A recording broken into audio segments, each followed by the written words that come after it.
Okay, I'm Vance Harris, and I'm going to be doing the Salmon Creek scenario for this week. So I noticed that there's someone stumbling out of the water. They have slurred speech, and I notice partial drooping of their face.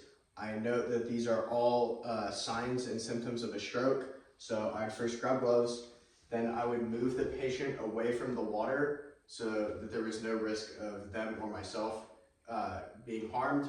I would have the patient sit down, and then I would use the FAST acronym. I would first tell someone to call 911 as time is very critical when dealing with a stroke. You want to get them to a hospital as soon as possible in order to minimize the damage done from the stroke. So have a bystander call 911, and then I would check the patient with the FAST acronym. So I would first ask them to smile. Can you smile for me? And I would notice that one side of their face is drooping. I would then have them raise both of their arms. Can you raise your arms for me? And notice that one of their arms is drooping, which is the second sign of a stroke. I would then ask them a simple question such as, the sky is blue. Can you repeat that for me? And I would notice that they are slurring their words when saying that. So I note that all three of these are signs of a stroke.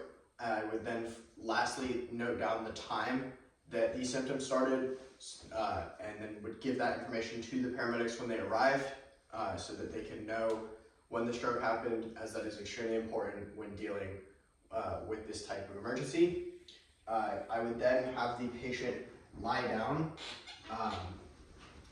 just because if they were to become unconscious, I could put them in the recovery position and make sure that their airway would not be obstructed by either saliva or if they had vomited.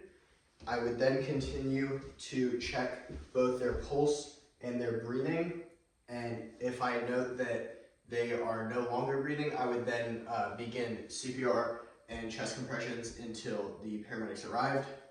When the paramedics arrived, I would give them the time that the stroke symptoms first started, as well as any other additional information about the patient, and then would have them transport that patient to a hospital with a stroke center to better treat the patient. I would then take off my gloves and properly dispose of them.